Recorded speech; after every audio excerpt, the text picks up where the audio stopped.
The wind grew stronger with each passing minute.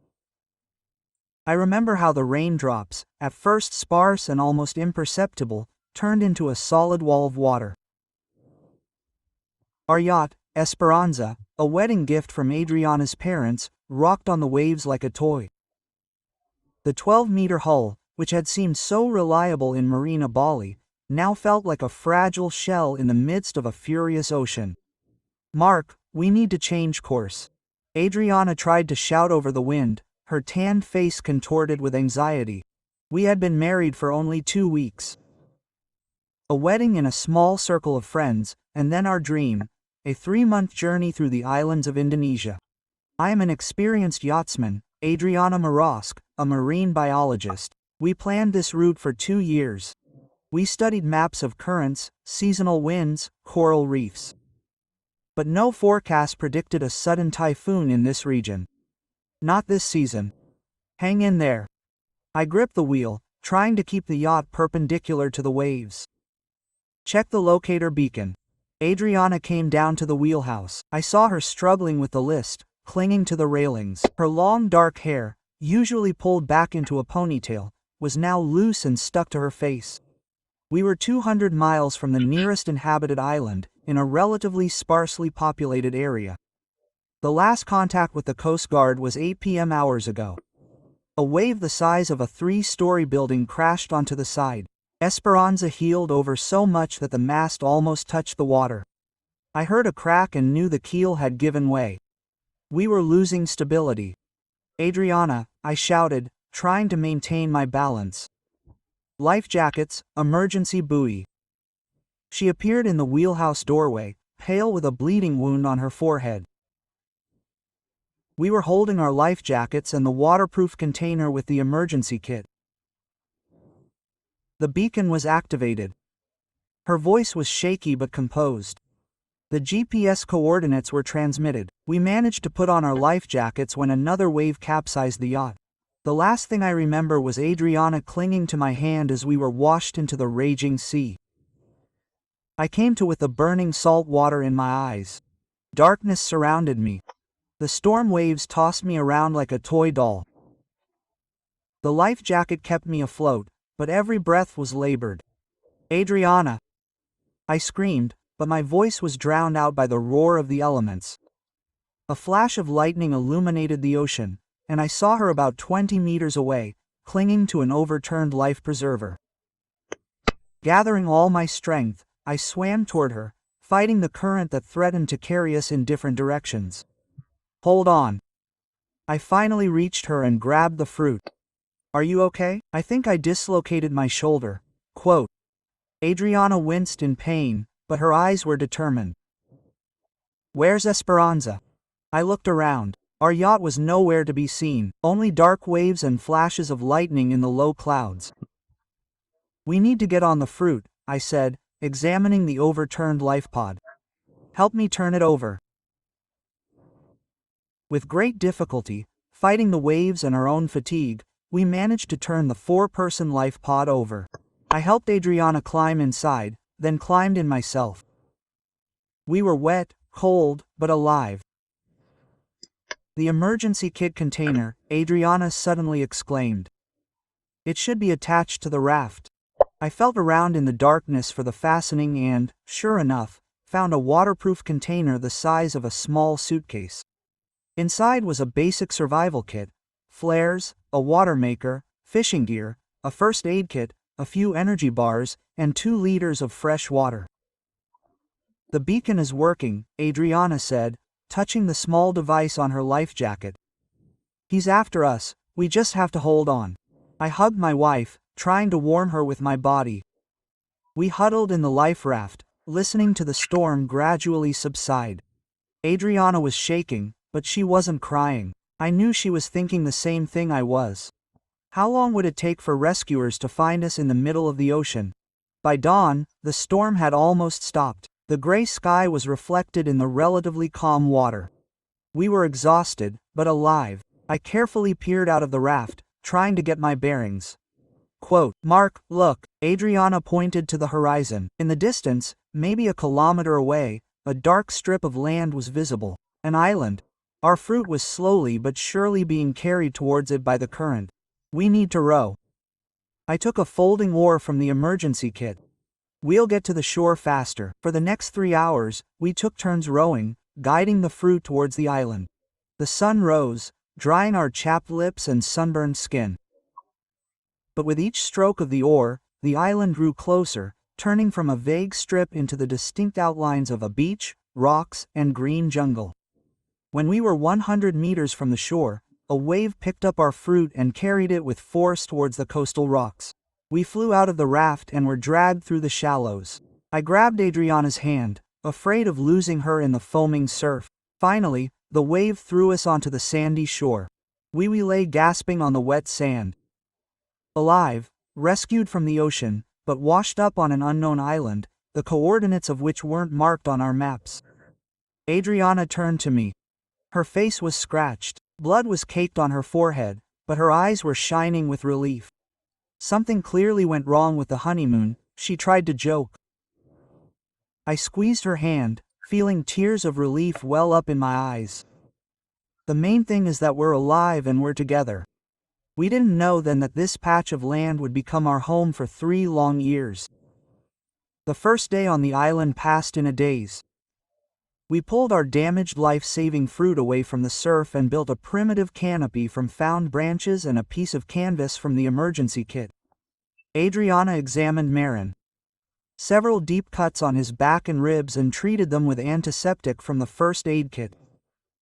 I helped Ala mobilize her dislocated shoulder using a technique I once learned in first aid class. This will hurt, I warned, preparing to reset the joint. Do it. Adriana gritted her teeth. She yelped as the shoulder snapped back into place, but then let out a sigh of relief. I fashioned a sling from a torn t-shirt to immobilize my arm. For a few days, our first sunset on the island was incredibly beautiful. The sky turned purple and gold, reflected in the now calm water of the lagoon. But the beauty couldn't drown out the anxiety. Do you think they'll look for us? Adriana asked as we divided up the first ration, half an energy bar, and a few sips of water each. Of course. I tried to sound confident. The beacon transmitted our coordinates. My parents would sound the alarm if we didn't contact them at the appointed time. They knew our approximate route, but I knew our chances of being found quickly were slim. A storm could have carried us hundreds of kilometers off course. The search area would be vast.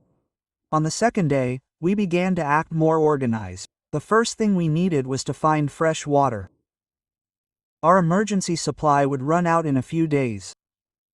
Judging by the vegetation, there should be fresh water on the island, Adriana said, examining the lush jungle that began hundreds of meters from the beach. Such thickets couldn't survive on rainwater alone. We decided to explore the island, but first we built a large SS sign on the beach out of dark stones and broken wood so that it would be visible from the air if a search plane flew by. The island turned out to be small. We walked around its perimeter in 4 hours. It was crescent-shaped, with a sheltered lagoon on one side and a rocky shore on the other. In the center rose a hill covered in dense vegetation. It was there that we found a source of fresh water, a small stream flowing down the rocky slope, forming a clear freshwater pond. Quote, "The water needs to be boiled," Adriana reminded me as I greedily scooped up the cool liquid with my palms. "First, we need to start a fire." I looked around for suitable materials. We had an emergency lighter in the kit, but we decided to save it and try to make a fire by friction. 2 hours of sweaty efforts yielded no results. In the end, we had to use the lighter to start a fire from dry branches and leaves. Now we need to find something to boil water in. Adriana looked around. The solution came unexpectedly. Among the debris washed ashore by the storm, we found half a plastic canister. After filling it with water, we placed hot stones in the fire, which, when immersed in the water, heated it almost to boiling. By the evening of the third day, we had about 2 liters of boiled water, a temporary shelter, and a plan of action for the near future. Quote, We need to build a more secure shelter, I said, looking at our rickety canopy, which barely protected us from the wind and wouldn't protect us from the rain at all. And find food. The energy bars will run out in a couple of days. Adriana nodded, massaging her injured shoulder. I saw coconut palms on the east side of the island. And I think there are bananas growing there.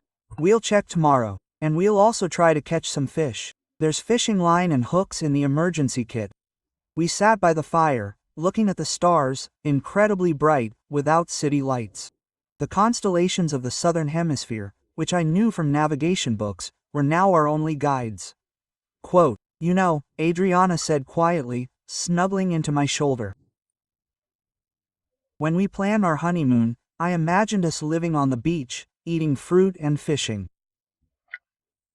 But not quite like that." I hugged her, feeling her body tremble. "We can do this. We are together." But deep down, I knew our ordeal was just beginning. That night, a tropical downpour started, and our fragile shelter gave way. We were soaked to the skin, shivering with cold and fear. It was the first of many nights when I lay awake, listening to the sounds of the island and wondering how long we would have to survive here.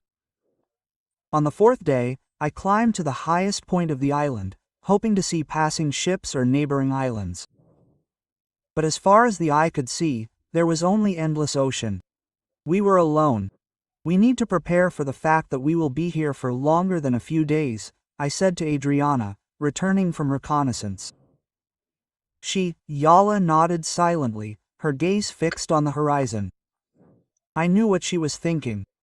About my parents in Barcelona, about our friends, about the life left somewhere out there, beyond that blue line dividing the sky and the ocean. "Then let's build a real home," she finally said, turning to me with a determined look. "And create a life here until we're found." It was the moment when we stopped being mere castaways and began to become islanders. Long months of trials, discoveries, and the struggle for survival on this patch of land in the middle of the ocean awaited us. By the end of our second week on the island, our life began to take on some semblance of structure. We built a more substantial shelter 50 meters from the beach on a small rise, protected from the wind by rocks. The basis of the structure was the flexible trunks of young trees, which I tied together with vines, forming a frame. We built the walls from wide, overlapping palm fronds, and reinforced the roof with an extra layer of leaves and grass to prevent leaks during tropical downpours. Inside the hut, we constructed a raised bed of branches, covered with soft leaves and grass. This was important so we wouldn't have to sleep on the ground. It provided protection from insects and moisture. "No, read Scarleton," Adriana joked when we first lay down in our new bed. "But the ocean view is definitely 5-star. Her shoulder had gotten sore, and she was gradually returning to full activity. My cuts had also healed, although one particularly deep one on my ribs still bothered me with sudden movements.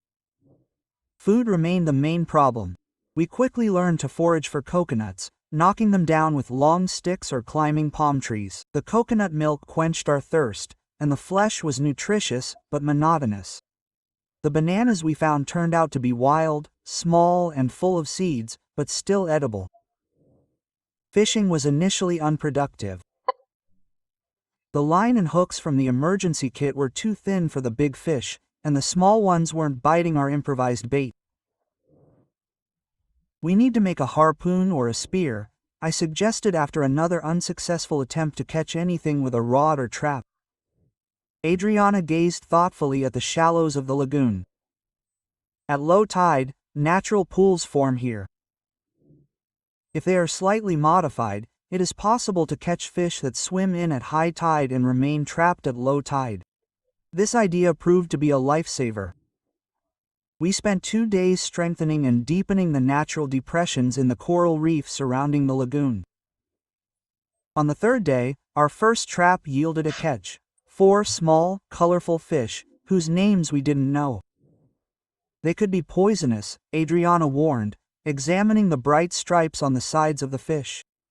"Some coral fish contain tetrodotoxin." We decided not to take any chances and release these beauties back into the ocean. But soon we caught several silvery fish, similar to whelks, which looked safe. The first fish cooked over a fire seemed tastier than any delicacy we had ever tasted. By the end of the first month, Marisha, we had developed a system for obtaining and storing food. I learned to weave baskets from flexible branches and vines in which we stored the collected fruits. Adriana, using her knowledge of biology, determined which plants and fruits were safe to eat. Look what I found. One day she returned from the forest with a handful of small green fruits. These are wild limes. They are sour, but full of vitamin C. This will help us avoid scurvy. We added the juice of these fruits to fish dishes and water, which not only improved the taste, but also helped maintain health. One of the most difficult problems was clothing. What we had on during the crash quickly wore out under the influence of salt water, sun, and constant use. By the end of the second month, my shirt was in tatters, and Adriana's shorts were hanging on by a thread. "We'll soon be like Adam and Eve," she joked, trying for the 100th time to sew up the split seam on her t-shirt. "Considering the climate, that's not the biggest problem," I replied, but I knew that without clothes, our skin would be defenseless against the tropical sun and insects. The solution came unexpectedly. While exploring the island, we discovered plants with long, strong, fibrous leaves. "It looks like sisal or yucca," Adriana said, examining the plants. "They can be used to make rough fabric or at least woven capes."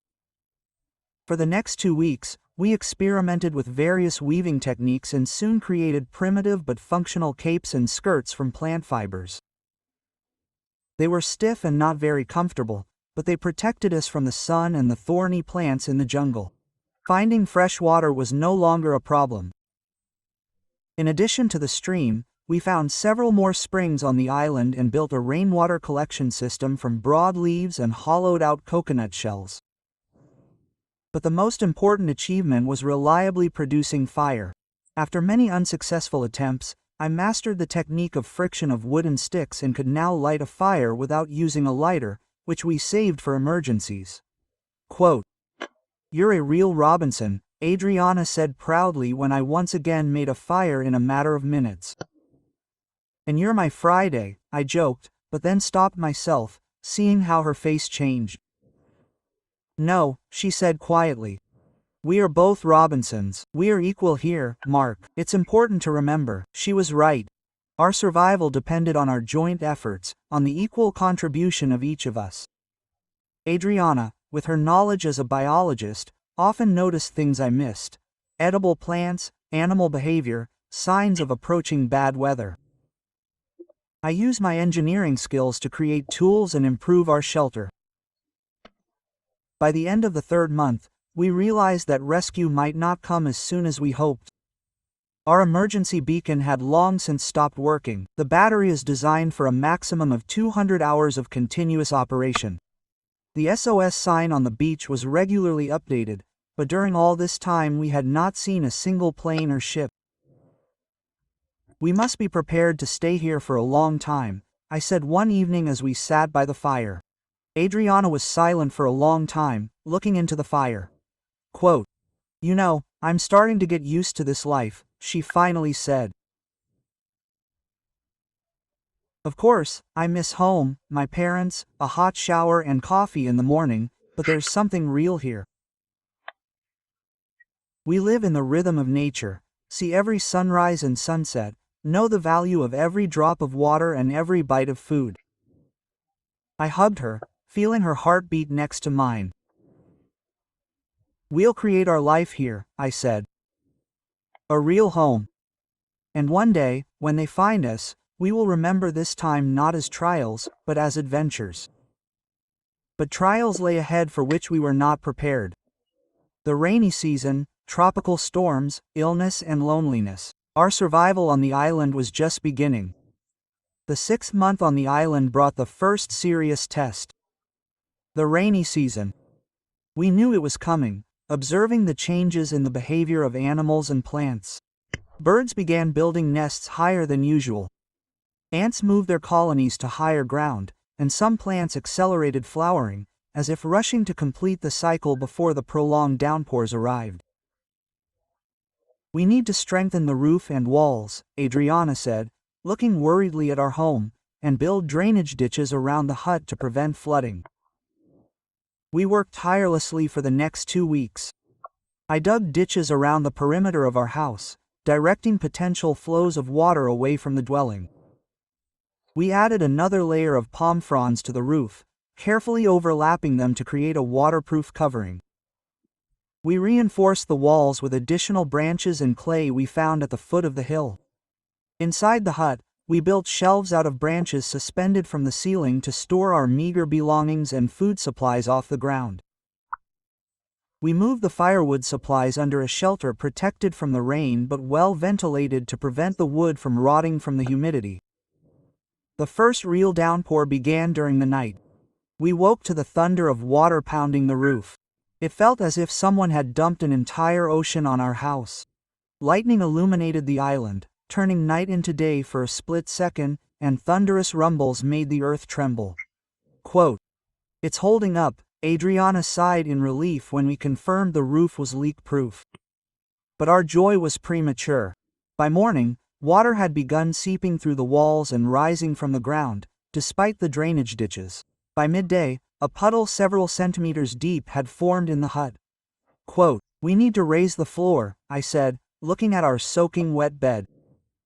For the next 3 days, in between downpours, we worked to create a raised floor.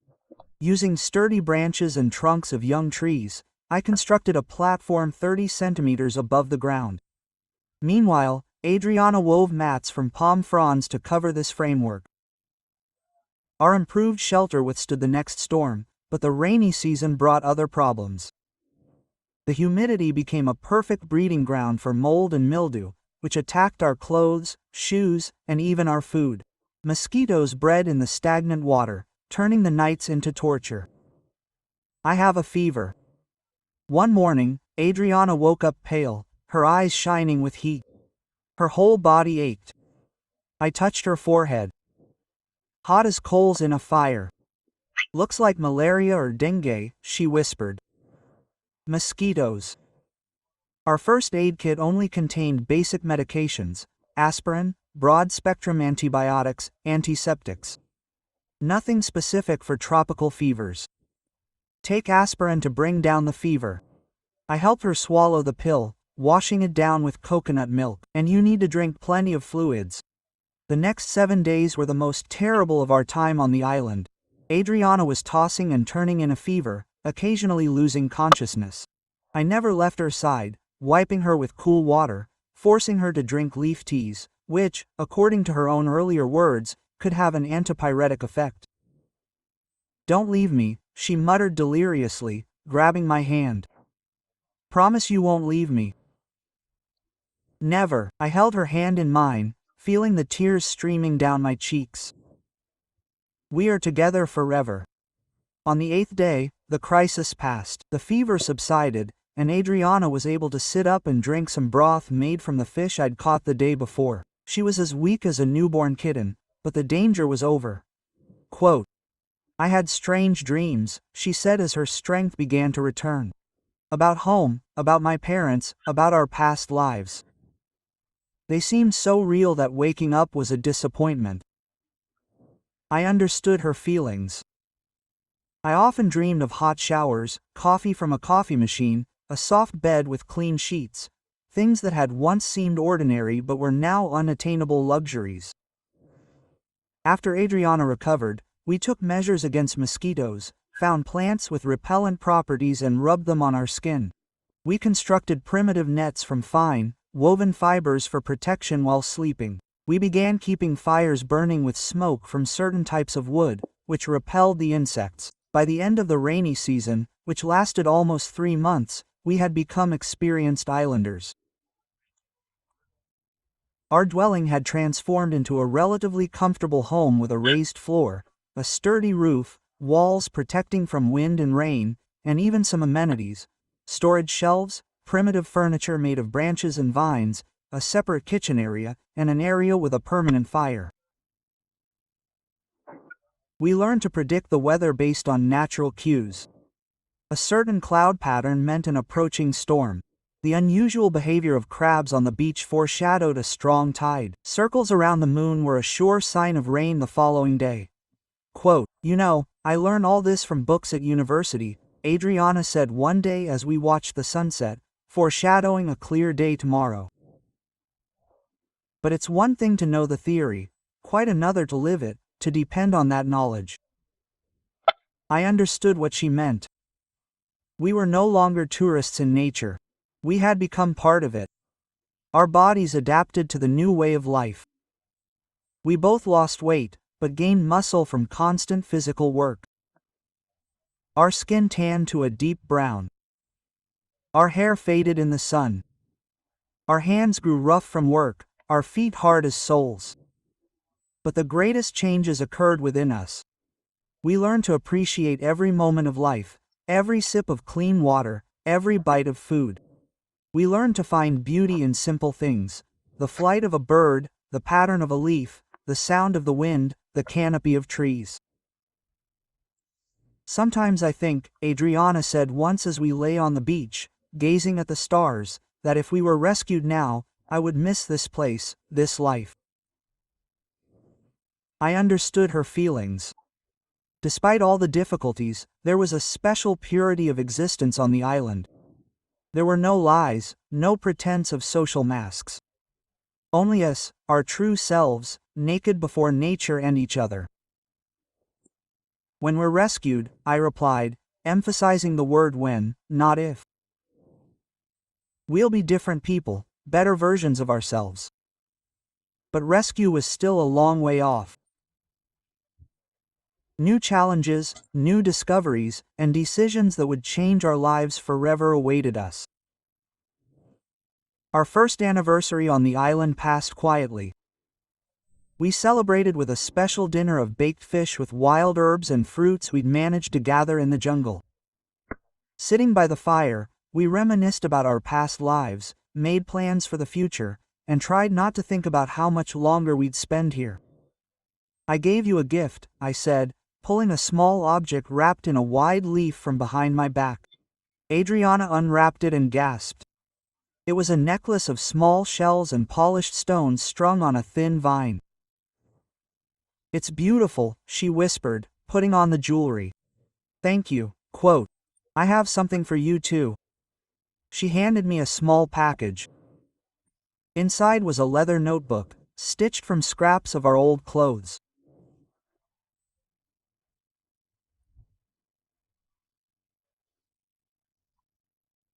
"The pages were made of thin bark of some tree, smoothed and dried for your notes and drawings," Adriana explained. "I noticed you drawing in the sand with a stick, planning new projects. It was the perfect gift." In recent months, I had indeed been thinking more and more about how to improve our shelter, create new tools, and make our life on the island easier. By the beginning of the second year, we were no longer just surviving. We were living fully in the world we created. Our hut had become a real home, with separate areas for sleeping, cooking, and storing supplies.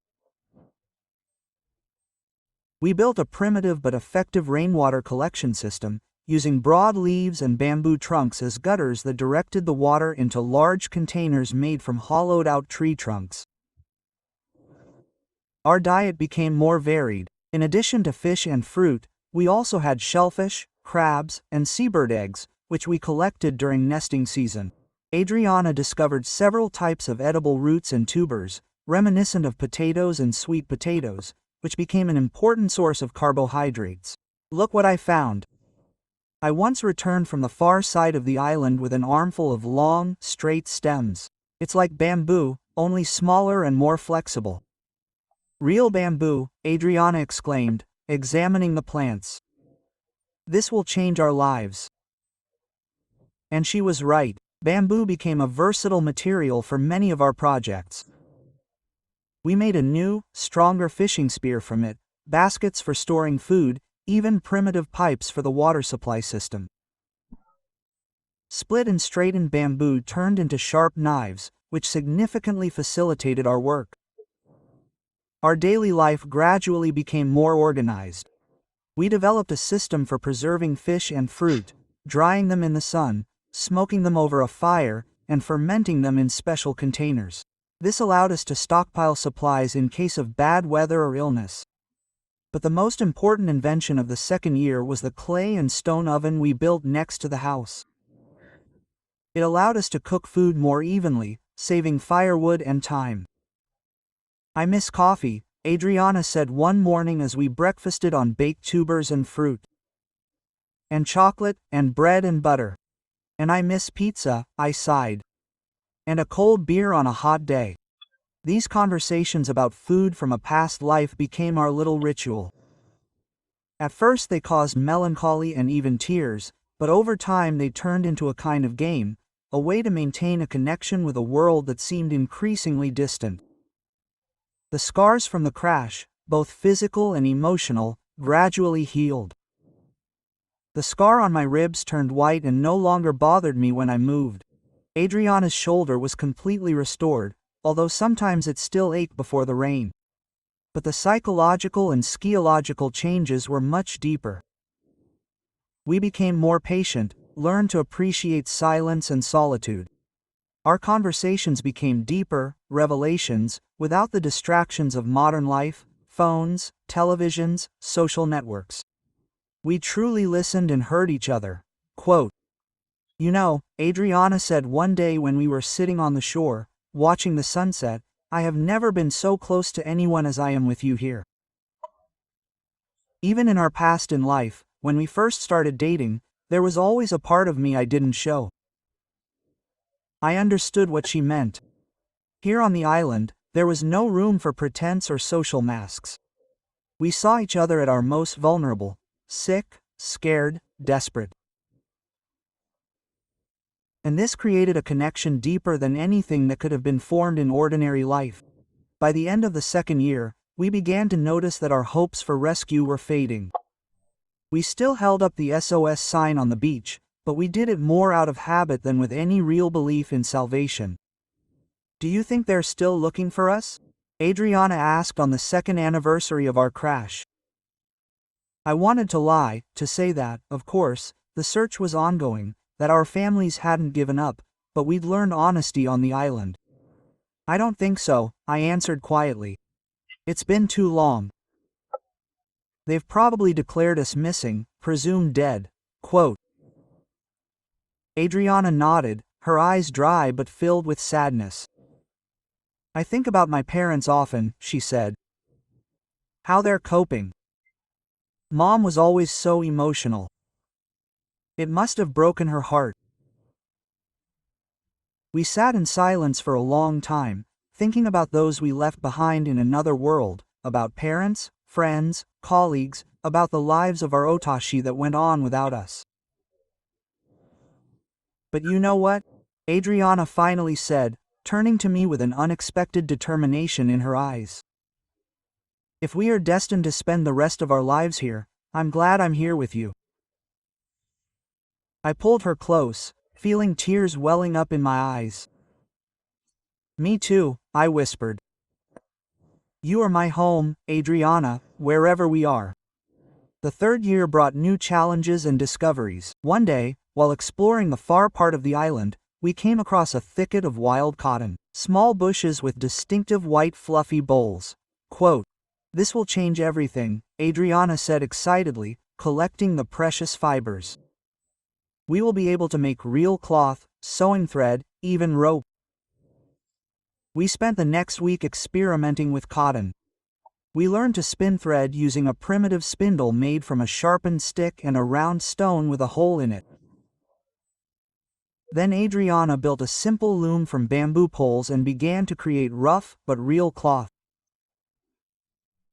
Our clothes made from this cloth were far from perfect.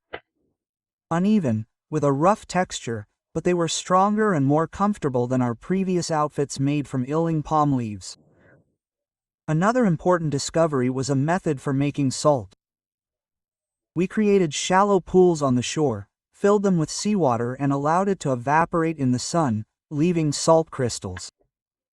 This not only improved the taste of our food, but also allowed us to better preserve fish and meat. By the third anniversary of our stay on the island, we had created a life that, despite all the limitations, was full and even somewhat satisfying. We had a house, stable sources of food and water, the tools and skills necessary for survival. But thoughts of returning never left us completely.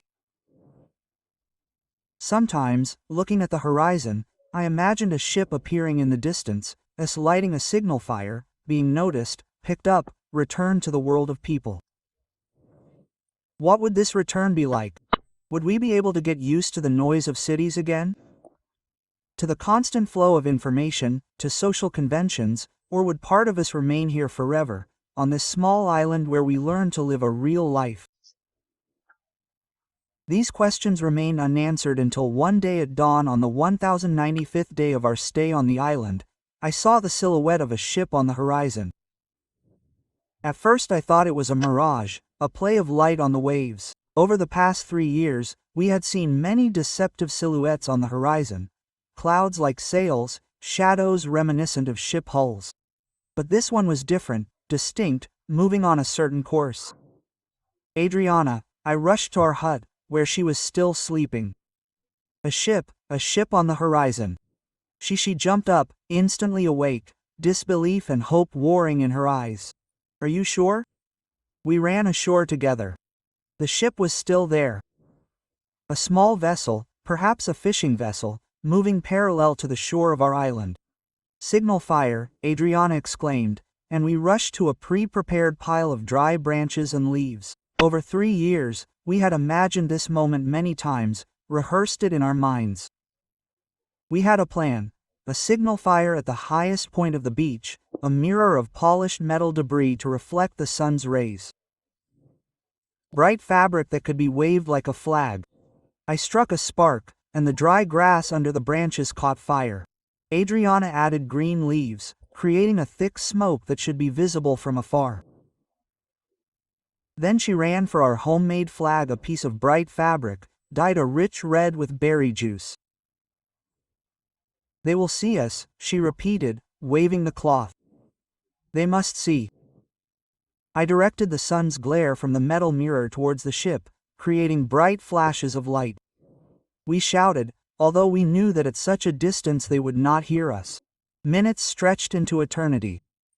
The ship continued on its course, without changing direction. It seemed our signals went unnoticed. No, no, no, Adriana whispered. Her hands with the flag dropped.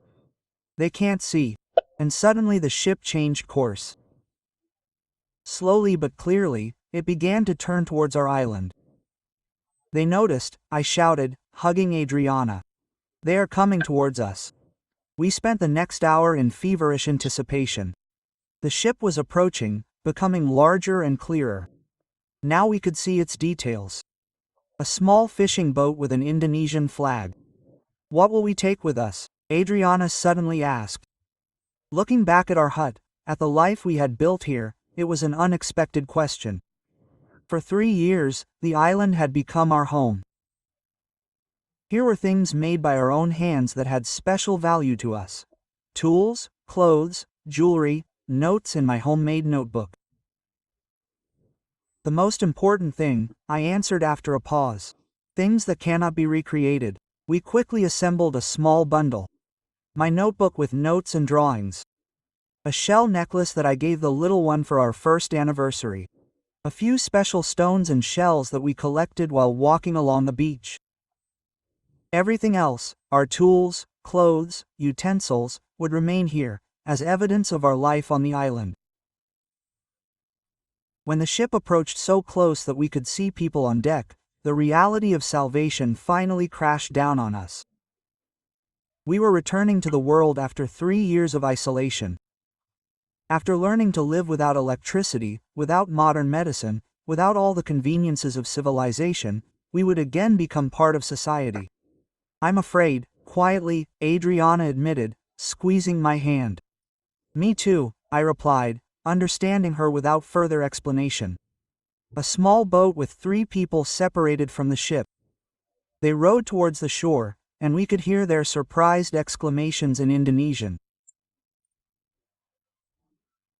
When the boat touched the sand, we froze in place, suddenly realizing what a tan to black man in a homemade digital with long tangled hair and a beard must look like from the outside. I have savages, hermits, ghosts from a desert island. Hello. Are you? One of the fishermen shouted in broken English, cautiously approaching us. Quote, "Yes," I answered, surprised at how strange English sounded after 3 years of speaking only our native Spanish. "We survived the shipwreck 3 years ago." The fishermen's eyes widened in surprise. They looked at each other, clearly not believing what they heard. "Years?" the same fisherman asked again. "Yes," Adriana nodded. The next minutes passed in a blur. The fishermen helped us into the boat, shaking their heads constantly and arguing among themselves in their own language. They offered us water from plastic bottles, the first packaged food we'd seen in 3 years, and energy bars, the taste of which seemed incredibly intense and strange after our island diet. As the boat pulled away from the shore, I turned to take one last look at the island. Our hut, our home, was barely visible among the trees.